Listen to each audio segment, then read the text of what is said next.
Bienvenue dans l'Interview Culture. Notre invitée du jour est une chanteuse récompensée aux Victoires de la musique, une comédienne césarisée. Elle vient nous parler aujourd'hui d'un spectacle dans lequel elle allie ses deux arts. Bienvenue Camélia Jordana. Merci, bonjour.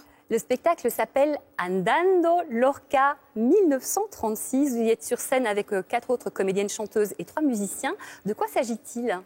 Eh bien, il s'agit d'une œuvre qui a été créée par Daniel San Pedro, qui est un immense metteur en scène et comédien, et qui a monté cette pièce avec différents extraits de l'œuvre de Federico García Lorca, l'immense poète espagnol.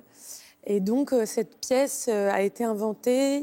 Le point de départ, c'est justement la dernière œuvre créée par García Lorca, à savoir La mort de Bernarda Alba. Et donc, il a inventé cette soraterie avec la mort de cette mère et donc le 4e mur qui s'ouvre. Et il s'est interrogé sur la vie que s'inventeraient ces femmes et ces sœurs entre elles en 1936 dans cette Espagne en pleine guerre civile. Voilà, les filles vont trouver la liberté et puis après elles vont devoir faire des choix finalement.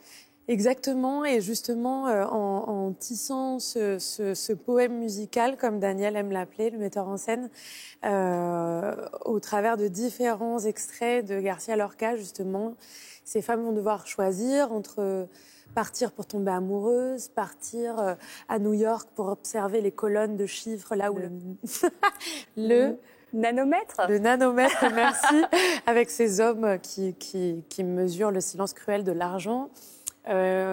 D'autres vont décider de s'engager dans la résistance en 1936 pour lutter contre le fascisme. D'autres vont vouloir partir, trouver leur virtualité perdue dans la poésie. Et il y en aura une qui devra rester parce qu'il faut bien que quelqu'un éteigne la lumière dans cette maison. Oui, et donc on peut parler de votre personnage, justement. Quelle femme incarnez-vous ? Moi, je suis celle qui reste, justement. Je suis celle qui est là jusqu'au bout et qui est la petite fille du vent d'Ouest qui veut qu'on sache qu'elle n'est pas morte. C'est son idée. Donc, on peut peut-être même penser qu'elle aurait un problème avec les résistants et résistantes. En fait, c'est une femme qui est comme ça entre deux et qui doit elle-même en fait choisir, mais elle n'a pas envie de choisir. Elle est beaucoup trop attachée à sa mère, à son origine, à sa mère défunte. Et donc, c'est, je pense, l'une des raisons pour lesquelles elle choisit finalement de rester à Grenade, dans cette maison, dans la maison de sa mère, quoi. Camélia, vous nous avez intrigués. On va tout de suite regarder un extrait du spectacle.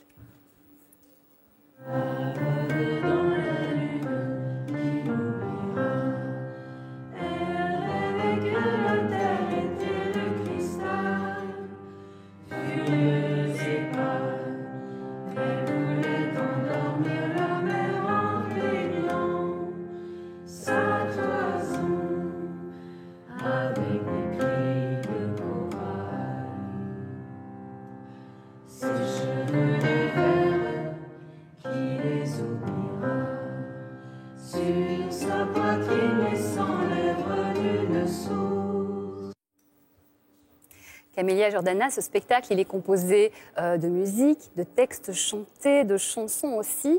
Alors, on vous sent très à l'aise. Vous êtes vous avez des origines algériennes, les textes sont en français, en espagnol. On a l'impression que c'est une évidence pour vous, ce spectacle. Merci, chouette. J'ai eu la chance de pouvoir voyager en Espagne adolescente. J'ai eu accès à ce grand privilège. J'ai été emmenée par l'école, en fait, par ma professeure d'espagnol extraordinaire, Olga Pérez Marín, que j'embrasse très fort. Et je faisais de l'espagnol européen, donc j'avais quelques heures d'espagnol en plus par semaine. Et en fait, je suis tombée amoureuse de l'Espagne, un peu comme ces femmes-là tombent amoureuses de la poésie à travers Lorca. Et c'est une langue, du coup, que j'ai dévorée, en fait, et que j'ai voulu apprendre. Et j'avais aussi cette professeure de français, Céline Folliot, que j'embrasse aussi tendrement, très affectueusement, qui sont venus voir le spectacle en tournée d'ailleurs à Château-Vallon, dans notre coin, qui faisait du coup un programme commun. Donc voilà, toute la culture espagnole et hispanique communiquait en fait d'un cours à l'autre. Et voilà, j'ai été vraiment très émue et vraiment bouleversée en fait par cette culture-là et le fait que Daniel San Pedro, le metteur en scène, me fasse ce cadeau que de pouvoir chanter en espagnol et de pouvoir jouer en espagnol, c'est très précieux pour moi. Et dans le texte de Lorca, qu'est-ce qui vous touche le plus ? Qu'est-ce qui vous parle le plus ? À un moment, Estelle Meyer, l'une des comédiennes sœurs avec lesquelles je partage ce projet, une des fées, raconte quand elle chante la nonne gitane, elle dit je suis peut-être très lyrique, trop lyrique, mais le lyrisme est ce qui nous sauvera devant le lac écrasant de la médiocrité. Et moi, je veux que ma caravelle fantastique vogue. Et il y a cette espèce de poésie profonde comme ça chez Lorca qui fait que il a une manière très crue de parler du réel, et c'est à travers ce